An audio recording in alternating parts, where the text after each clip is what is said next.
All right, we're going to now talk about self-discipline. And remember, just like these three are a package deal in which all three of them have to happen if you're going to get your child to take you seriously and work on being an adult. Just as that's the case, when this is done correctly, these will also happen together. Because whether the child likes it or not, in order to get control of their life from you, in order to be more and more independent, they have to be responsible, because that's the criteria. If you aren't responsible, you don't get more control. And you've got to be disciplined enough to control your consequences. So let's talk about that for a second. All that this word means, it's a lovely word and it sounds so good, discipline, self-discipline. I always say it has that feel of cold steel, right? You know, just something that has great strength in it. All it says is I control my consequences. If you do the dishes before you leave the house, then they aren't there when you come home. Unless, of course, the little elves from the Black Forest come in and do it while you're gone. And if they don't, they're there. So discipline is a matter of controlling our consequences, and that is all it does. So when you talk about it, think about it in terms of that. In order to control my consequences, I must be disciplined enough to get the result I want. So how does it normally look? Well, it looks like this. Kids would love to have total control of everything they do. I want to run the show. I want to do all my thinking and problem solving. Leave me alone. Let me do it my way.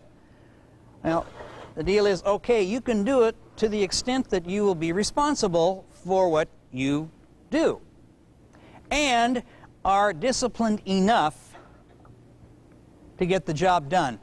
Now, I make a point here, and that is that self-discipline always runs third on this. And that is because as much as we may be responsible, and in that sense we accept responsibility for our life and for what we do, and we acknowledge, yes, it's up to me. That is the hallmark of maturity, to accept responsibility. Now, that's not all there is to it, because we also need to be disciplined about that and get something done. But all of us have trouble with this one. We have trouble here with consistency, which is what? Self-discipline. So we have trouble here, disciplining ourselves enough to get things done. Anybody ever hear the word procrastination? It's a dandy word for I'm not very self-disciplined. It's like somebody say, I work best under pressure, and what they really mean is I only work under pressure.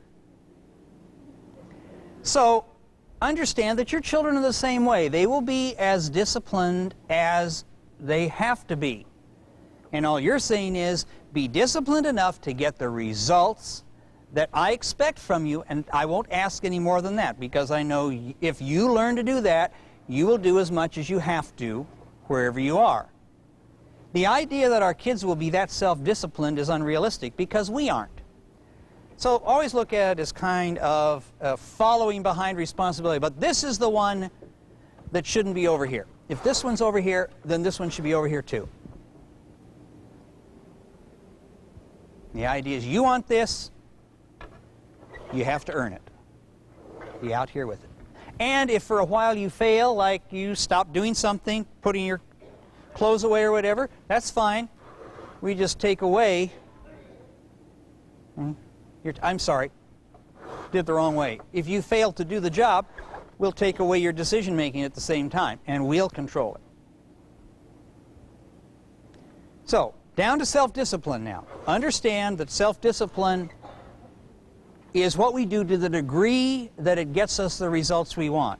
And at that point, our motivation tends to drop off. So when you expect the child to do it and you hold them accountable, then really what you're doing is you're providing them with the motivation to do enough to get it done. If my son doesn't get the yard cut by Friday evening and has to come back and do it Saturday morning, or has to do it before he can go anyplace Saturday morning, I'm providing him the motivation to be disciplined enough on Wednesday when he didn't have anything to do to say, I better get the grass cut today because maybe tomorrow and Friday I'll have other things going, like a baseball game or something will come up. I'll be invited out to a swim party, and I won't have the time on Friday that I thought I was going to have.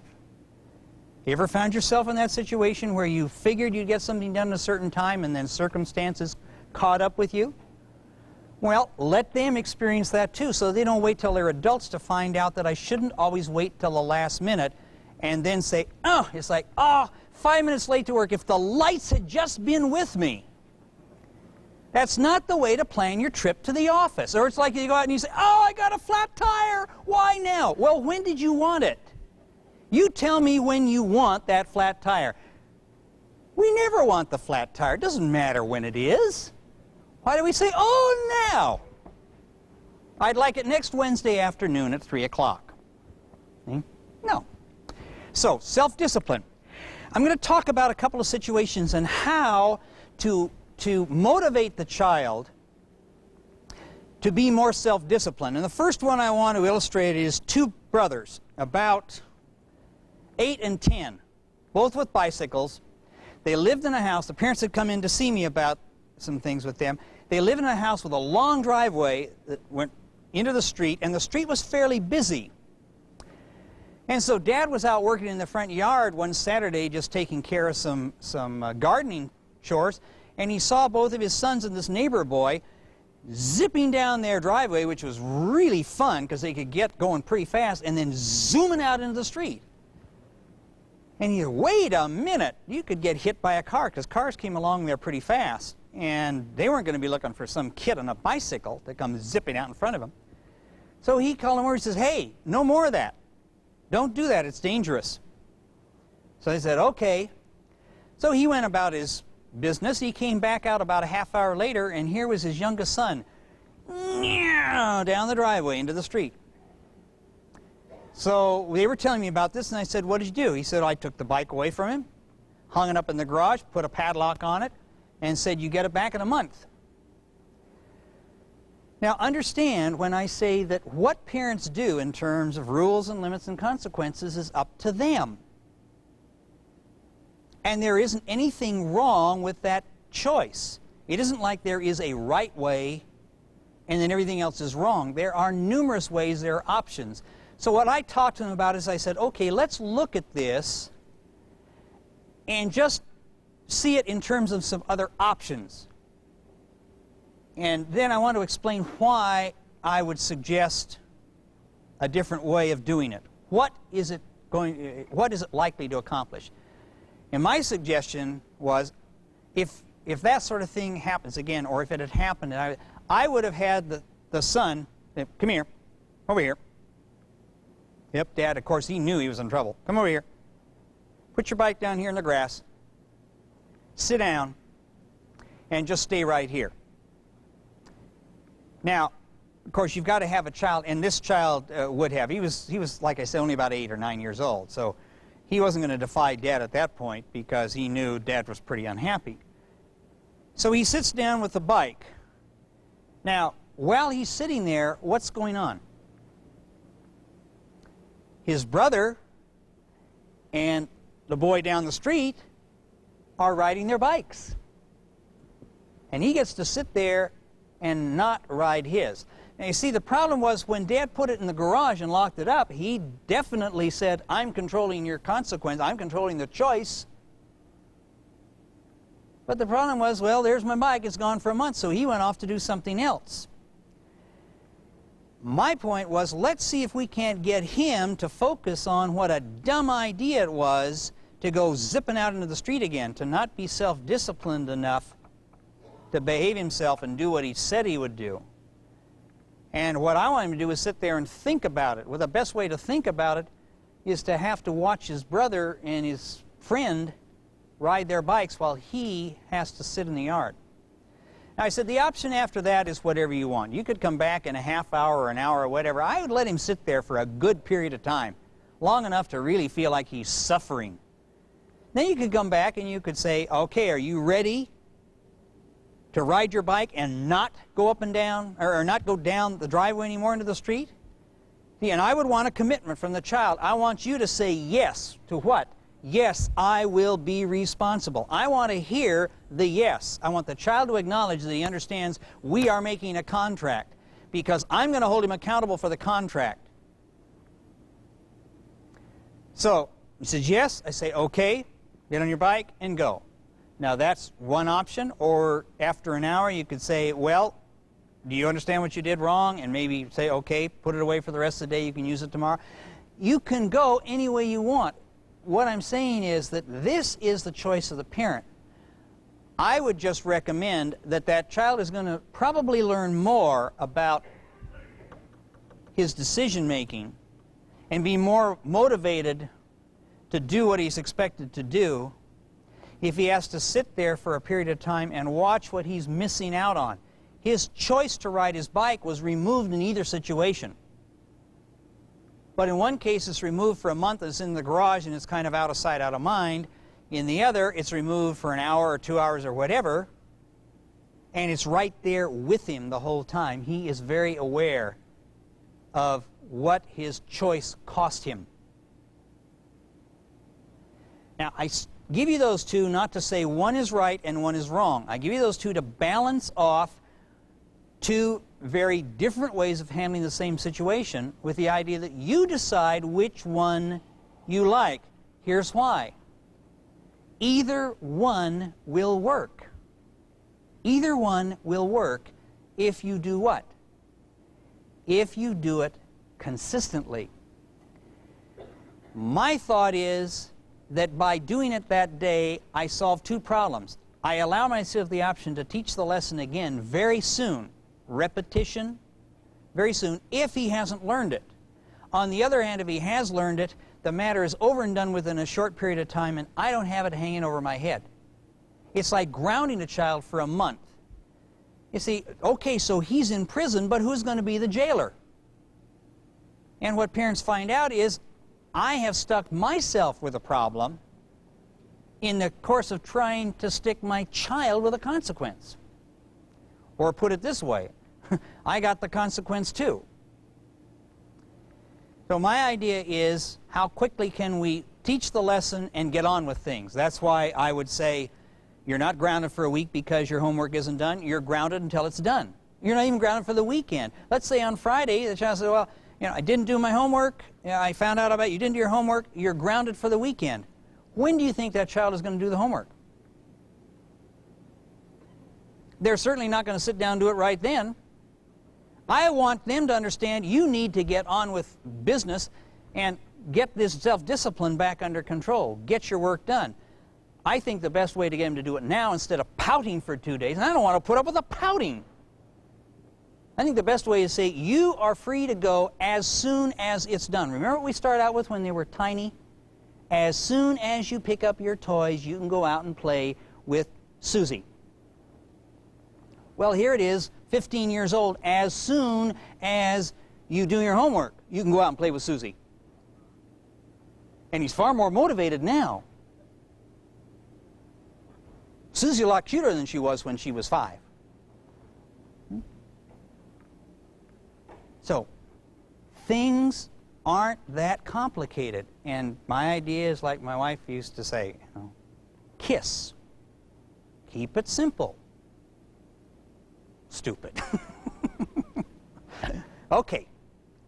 Have another situation with a mother whose teenage daughter was taking forever to clean her room. Every Saturday morning she was supposed to clean her room, and then she could go do whatever she wanted. And she said, my daughter takes forever. And I thought, well, okay, what's the problem? If she takes forever, it's not your problem, it's her problem. It's kind of like that. If it takes her 5 hours to practice cleaning her room, go on and do what you want. Well, she said, no, you don't understand. We have a 2-story house. The bedrooms are upstairs, and I keep going up and down the stairs checking to see if she's done. I thought, well, why? She said, because I want her to get finished and get out of there. So I said, okay, then you have a particular goal you want to accomplish. if she didn't want any, I could say just let her spend all day, clean her room if that's what she wants to do. If that's entertaining to her, to each his own. You know? So she said, no, I'd like to get her to get done. And part of it was she wanted her daughter to get in the idea of get the job done. It wasn't so much that I want her out of the house, it was get the job done. She wanted to get out, get done, and get out of the house and go enjoy herself or something. But just get on with your work. Don't spread it out for as long as you can. And if this bothered her, the daughter would take all day. So it wasn't really any kind of a misbehavior. You see, we're not always dealing with behaviors that are unacceptable. Sometimes we're just dealing with behaviors that are undesirable. So if we deal with it in a way that is not considered, as some people might say, punishment, then we don't have to deal with this problem. Well, why punish somebody for something that is undesirable but not necessarily unacceptable? Well, if we do it this way, it doesn't matter which it is. If you just say, I'd like to see them move on to a little bit more mature attitude about cleaning up their room, then whether it's unacceptable or undesirable doesn't matter, because I'm not punishing them for not doing it. So, we got this, what's the consequence? And I said, why don't you do this? Because she was trotting up and down the stairs every hour or so to see. I said, this Saturday, after breakfast, when she goes up to do it, you just tell her, honey, you've got, and I said, I don't care how long you give her an hour if you think an hour would be enough. She said, yeah, an hour ought to be plenty. I said, fine, give her an hour till you got an hour to do your room, set that little 1 hour timer you've got, and put it someplace and go about your business. When the hour is up,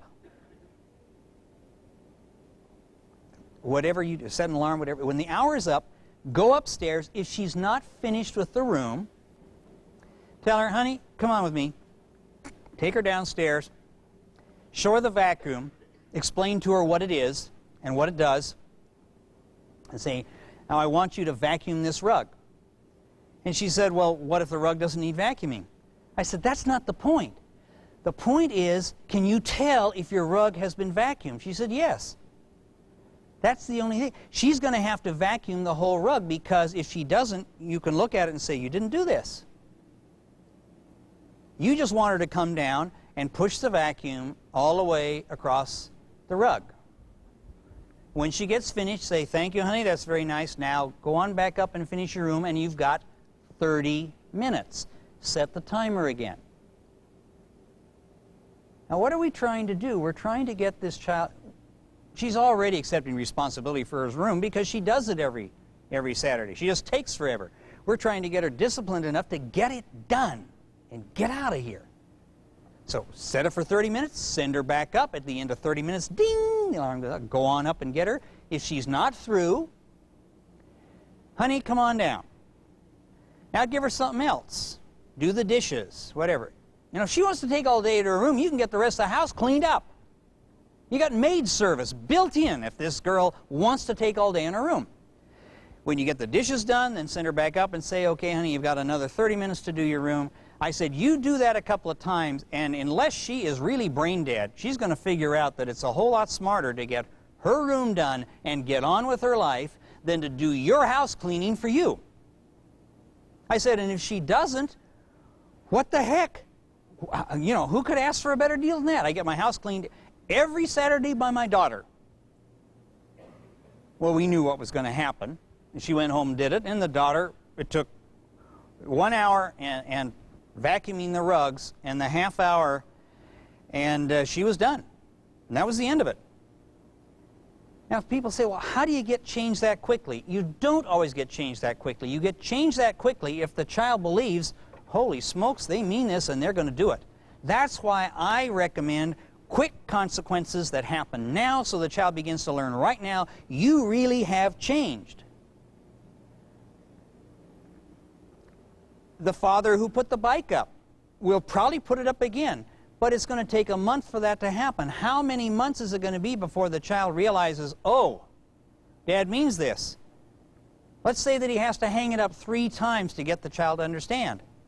That's 90 days. I'm saying don't waste that much time. Put him on the lawn with the bike. Probably once or twice is all it's going to take, but it's going to happen within about 24 to 48 hours, and you're going to be done with that, and you can get on to something else, and you don't have this backlog of things I'm trying to teach my child.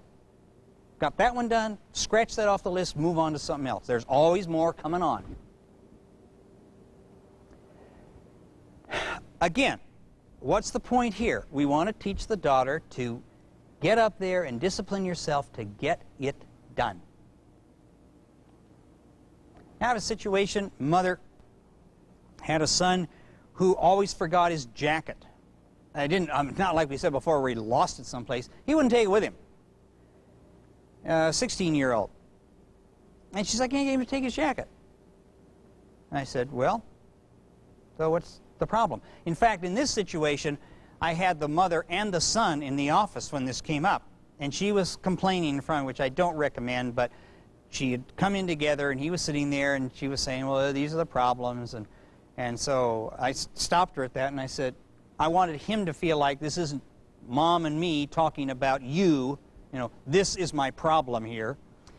I wanted him to feel like, hey, we're working on this together. I don't take sides. So I turned to him and I said, is this true? And he says, yeah. I said, you don't take the jacket? No. And I said, well, why don't you remember? Now, this was an interesting statement. He looked at me and he said, why should I? She always reminds me. And he said it about like that, only a little bit stronger. There was a real edge in that. And what he was saying was, as long as Mom won't shut up, the only way I have to show my defiance is to refuse to take the jacket. Now you say, that doesn't make sense. If he'd take the jacket, he could avoid all that. But hey, kids are like that. They will sometimes be self-destructive just to annoy you.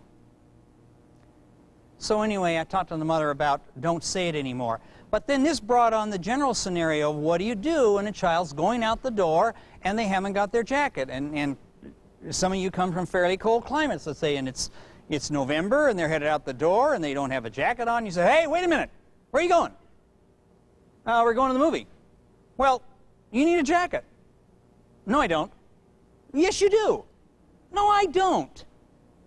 You need a jacket. I don't need a jacket. Listen, you get a jacket or you're not going. I don't need a jacket. You get up and get that jacket or you're staying right here. Oh, all right. And then they go up and they get the jacket and they come down and they're headed out the door and the jacket's in their hand. And you're not dumb. You say, oh, wait a minute. Put that jacket on. You put the jacket on or you're not going. All right, I'll put the jacket on, and they put the jacket on. That's better. And then they leave and they slam that door and the hinges vibrate like this. And you feel so smug because I got them to put on their jacket. And they take it off at the corner. They're not about to wear that jacket that you told them to put on. You say, well, what are we going to do? Well, my idea is that if there's no sense, there's probably no feeling. So, and that doesn't mean you don't ask, but when they're headed out the door and they've got a sweater on and you think they ought to have a jacket on with it, and you say, are you going to wear a jacket? And they say no. You say, okay. It's their responsibility at 16. It shouldn't be yours. If they come down with a cold, give them the bill from the doctor. But if they walk out without it, let them walk out without it. Very poor thinking. Now, what will probably happen under those circumstances, if you just say, okay, enjoy the movie, they get to the corner and they're about to turn into a popsicle, they will come back, probably come back and get a jacket. I think I need a jacket. But you think they'd walk in the front door and admit they needed a jacket if they just had an argument with you about a jacket? No way. They would freeze to death. Their friends would bring them home between them like this. Just, here's your son. Put him by the fire. He should be good in about 2 hours. Okay? That's what would happen. I wouldn't go home and get that jacket. I wouldn't give them the opportunity to say, told you needed a jacket. Oh, boy. So don't say anything.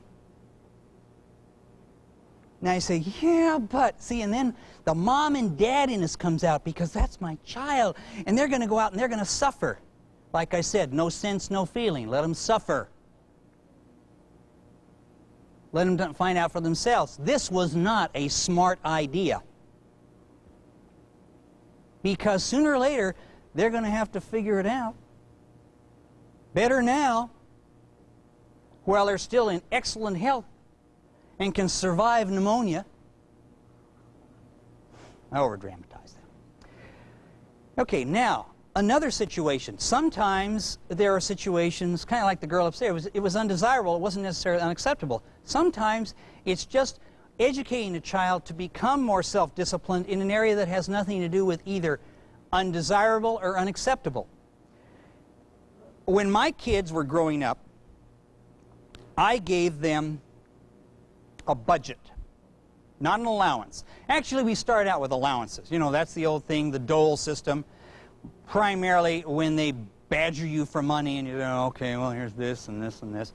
And maybe they have a certain amount that they get, but they're always pressing you for more. And of course, the most aggressive ones end up with the most money, which makes it very unfair for the ones who don't, which is a bad system to have when you got 5 kids. You don't want them all vying to see who is the top money getter in the group.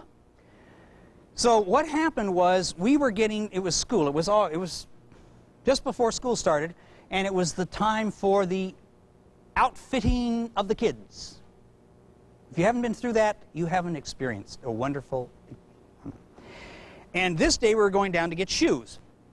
And my kids, one thing about them was they're very special kids, and one of the ways you know is try to put shoes on their feet, and you find out that they need very special shoes.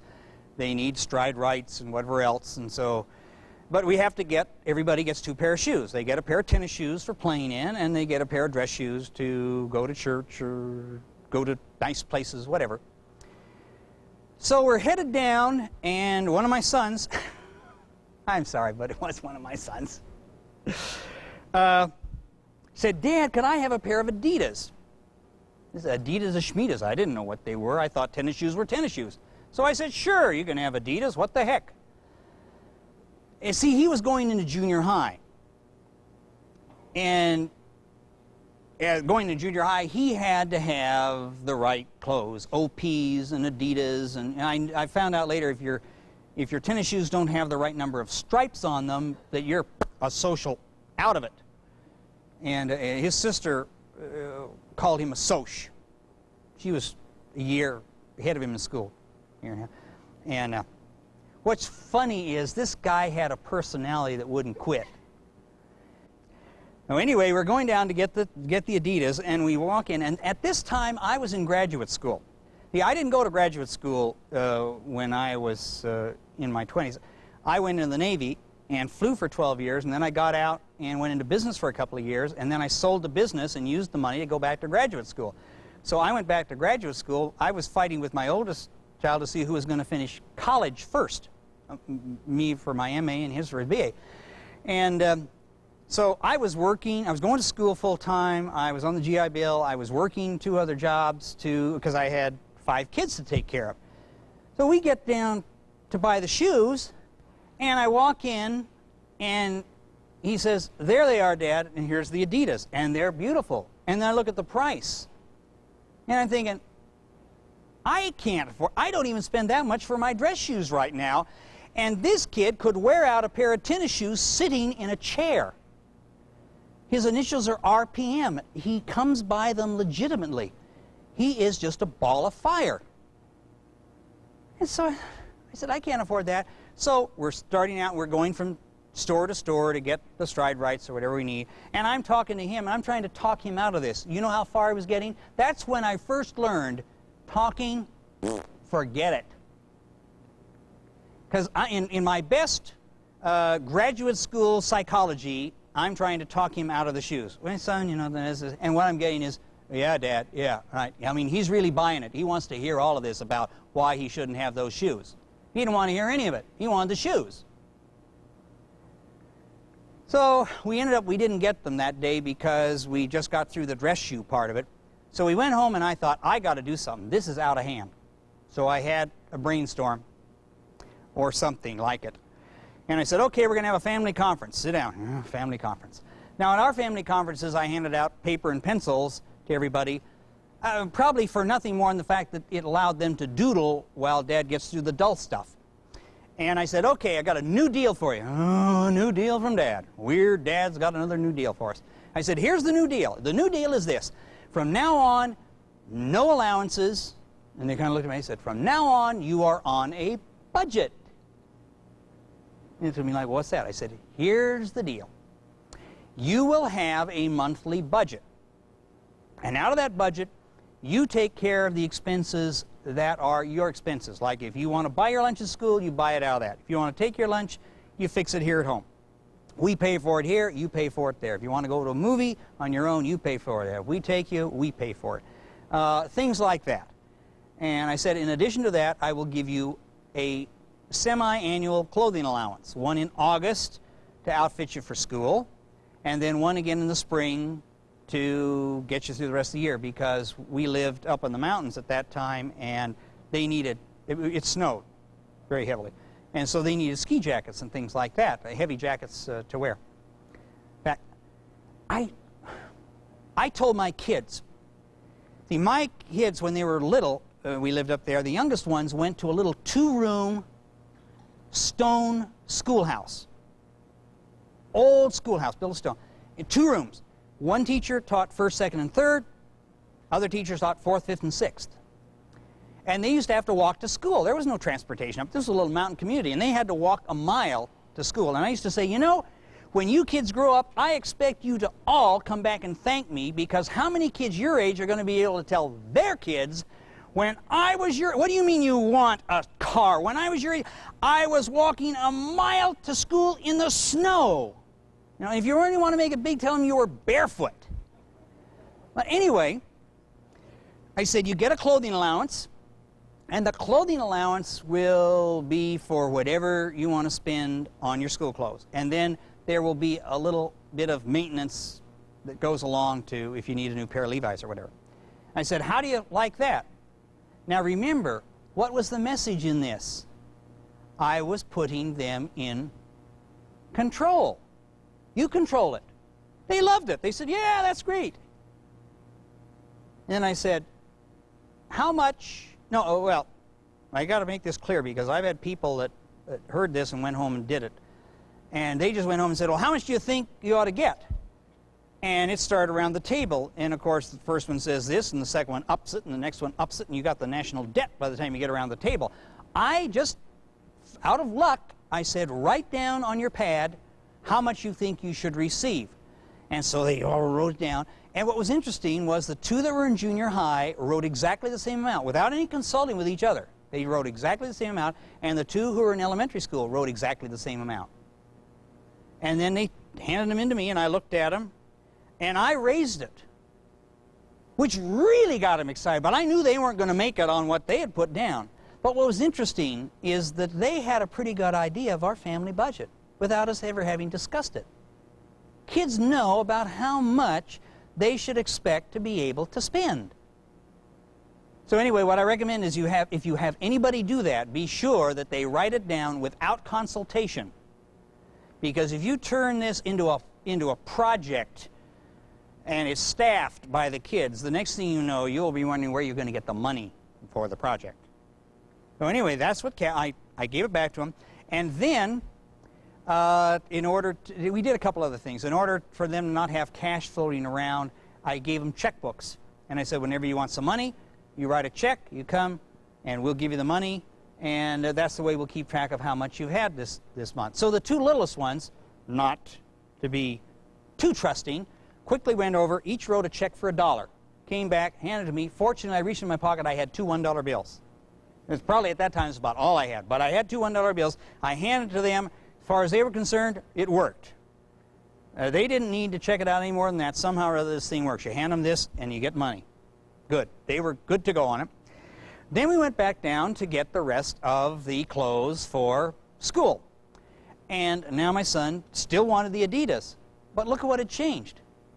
He wanted Adidas. I said, great, Mom, let's go get some Adidas. Why? It wasn't my money anymore. It was approximately the same amount I would have spent, but now he was going to have to decide what to buy with it. And he was going to have to do without some things if he wanted the Adidas. Now, if he'd been spending my money, do you think he would have cared what he wouldn't have cared how much it costs. I need those, and I need these, and I need this, and oh, Dad, I've got to have this. It's like trying to decide what your kids don't need for Christmas. Need it all. So anyway, we got through that. He got his Adidas. He did without some other things. But from that point on, that's how we ran it. And they had a budget, and they monitored it. Now, one of the questions that comes up when I tell this in the seminars, people say, well, what happens if they just go out and blow it all? Well, I have to tell you, I had really figured somebody would. I was hoping they would. I thought it was going to be such a terrific object lesson. They didn't. They all became misers. Because now it was their money. They're saving. I'm not spending this money. This is mine. Except for the Adidas kid. I mean, he blew it all for a while till he got everything that he felt he needed, and then he started to conserve too. He was saving for another ball glove. But they were misers. And I figured if they weren't, that's their problem, because if you have too much month at the end of the money, it's not my responsibility. You want to have enough money to last for a month? You be self-disciplined to have it. I'm not going to solve it for you. You can go out. We've got plenty of projects you can do around the horse ranch here. So, you know, if you want to earn some money, that's fine. You aren't getting any more than your budget. My employer doesn't say, well, man, if you ever run short, just give us a call and we'll dump some more into your account. You know? So I said, that's the way it's going to be. And then that worked out fine. And what was interesting, the two littlest ones went down the next day. We pulled in front of a shoe store in town, and they jumped out and went over and they saw in the window. They said, oh, they're the ones, they're the tennis shoes we want. You know, the little blue jobs? They spend about, I don't know, billions of them every year. Just simple little blue tennis shoes. And one said, yeah, and the other said, ooh, those are $10. The person says, we can get them at Penny's for $5. Now, Penny's was 3 blocks down. They turned around and they walked 3 blocks down to Penny's to get them. Why? Because it was their $5. If it had been my $10, do you think they would have cared? Let's get them here. That was the change that happened. What happened? They began to take responsibility for their money. And I got to watch them do some thinking and problem solving about money management. And they learned some lessons. They learned sometimes that cheapest is not cheapest. Sometimes cheapest falls apart and you'd have been better to spend more money on it. But those are all lessons that they learned growing up. And I got to watch them do it. What was the point? They had to be self-disciplined about spending their money because now it was theirs and not mine. It really didn't change my budget any because they ended up with approximately the same amount that I was spending on them. It was just now their job to spend it, not mine. And it was their job to save it, not mine. Hey, I'm going to talk about one other situation that has to do with doing some self-discipline, and this is defiance. Because we've talked some about what do you do with defiance. Had a situation, and this happened twice, and I'm going to compare the two because there is some interesting events that happen in the two situations that are different.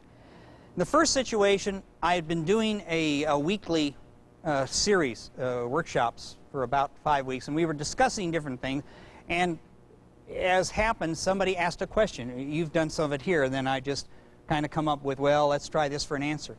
And a situation had come up. I was talking about how I had shut off the television and told my kids to pick up the room. And somebody said, well, what if they turned it back on? Now, mine didn't. They knew when Dad shut it off, clean up the room, and then they can turn the TV back on. They said, what if they turned it on? And I said, well, under those circumstances, I think what I would have done is I would just walked out in the kitchen, got those big pair of shears out of that junk drawer you have, gone in, pulled the plug out, cut the end of it off, dropped it on the floor, and walked out. Now, understand, the correct sequence is you pull the plug out of the wall, cut the end off. Otherwise, you get a new hairdo. It's not the other way around. Bingo. And I just threw that out as a possibility. And the idea was I would want them to take me seriously. Now, if that plug is cut, what's going to happen? Can they watch television? See, if the idea was, I don't want to miss any television in order to take my stuff to my room, well, now you're going to miss a lot of television. And there are 4 other people that are going to be very unhappy with you. And they're not going to miss anything that's going to change the course of their life. But hopefully they're going to learn, don't you ever defy me, because I can accept disobedience from now till the cows come home, but I will not tolerate defiance, because that's anarchy, and there's only going to, like I said, it's the golden rule. Those who make the gold make the rules, and when you're out of here, you can make your own. But while you're here, you go by mine. You don't have to like them. You just go by them. So anyway, this mother came back, and she said, funny thing happened. She had come out. She had a 16-year-old. Was older than my kid. And she said, I came out on Saturday morning and told my son, go in and clean up your room, because we're going to have breakfast, and they were going to leave. They were going someplace, and she wanted to clean the room before they left. So there was a reason to go do it now. I generally don't recommend that you tell children to do something now unless it really has to be done now, because when you say now, you essentially make them feel a lot of control from you, which can cause some resistance, and if it's unnecessary, don't do it. Okay? If it needs to be done this morning, say, get your room cleaned up before lunch. Let it go at that. But she needed it done now because they were going to eat breakfast and leave. So then she went out in the kitchen and started fixing breakfast. And she heard the TV and didn't pay much attention to it, but then she walked back in, and here was her son, still sitting on the couch watching the television. Well, she knew it hadn't been long enough for him to clean his room, so she did what I'd suggested. She went out in the kitchen, she got that pair of shears out, and she was marching across the living room toward the TV. And this 16-year-old may have been a little lazy, but he wasn't stupid. And he says, I'll go. And he got up and he went in and cleaned his room. And that was the end of it. And she told the story. Well, a couple of weeks later, the same group, I was telling what had happened. And another woman who had heard that said, let me tell you what happened with my 12-year-old. Same kind of a situation. She had told him to clean up his room. Now, it was for different reasons, but in any case, she wanted it done now. I think he was supposed to have done it earlier, and he hadn't. So anyway, she said, go clean up. He was watching television. She said, go clean up your room. And then she left, and she came back in a little bit, and here's her son down in front of the TV like this. And he's just right up against it. He's got the sound turned down as low as possible. And he's still listening to this. And she looked at that, and she went out, and she got the scissors, and she came back across the living room. But now the problem was he's like this against the TV, so he doesn't see her coming. The first thing he sees is his mom appears right beside him, pulls the cord out, cuts the end off, drops it on the floor, and walks out. And he's like, what? I mean, see, this is part of it. He never expected that to happen. You want to get your kids to not be sure that they can anticipate exactly what you do. I mean, you want them to know that they know you will do something, but you want to keep them a little bit on edge. It's kind of like, would you really use that atomic bomb? And so she cut, and he walked out. She was headed back to the kitchen. He walked out, and I said, Mom, what did you do that for? She says, because I told you to go clean your room. Now go clean your room. Well, it was obvious he couldn't watch television, so he better go clean the room. He went in and cleaned the room. He came back out, and he says, Mom, my room's clean. She says, good. He says, well, the TV, though, I can't watch the TV. She says, I know you can't. He said, well, when are you going to fix it? When are you going to fix it? Right? She said, I'm not. She said, you are. And he said, why me? You're the one who cut the cord. Eh? Not my fault, Mom. You cut the cord. And she says, yeah, I did, because you didn't do what you were told. Now, you can buy us a new cord, and when you do, then you can watch television. And she went on about her business, because she didn't care whether the TV was on. He was the one that wanted it on. That's that thing of getting them when they're under pressure to get what they want, and you don't care. So, and this kid had a bike, had a paper route. So he had money of his own. So he kind of thought about this for a little bit, and he came back out. He went and got some money. He says, Mom, would you take me down to the store so I could get a new cord? I mean, he didn't argue with her about it. He just decided, well, boy, I guess I better not mess with her. I mean, she's the one that went in and cut that cord. I don't know, she might use those scissors on me next. So he came in and says, Mom, would you take me down? And she looked at him and said, no, ride your bike. I mean, it was about 3 miles to there. This guy rode a paper route every morning. What does he need Mom to drive him to the store? Besides, it's his consequence. She wanted to make sure he realized what a dumb move it was to not be disciplined and to go in there and watch that TV when he'd been told to clean his room. So he got on his bike, he rode down, he came back with the cord. There's his Mom. And she said, okay. She put it on, turned the thing on. That was the end of it. She never said another word. But you see, folks, do discipline. She didn't need to say anything. If he was going to learn anything from that, he learned everything that she could teach. Saying anything would have been a waste of time. So, self-discipline, everything from teaching your child things you want them to know, to teaching them things you don't want them to do, to teaching them how to get things done in the way you'd like it, to teaching them don't be defiant with me, because defiance doesn't go here. Disobedience is a normal part of life. Defiance I won't accept.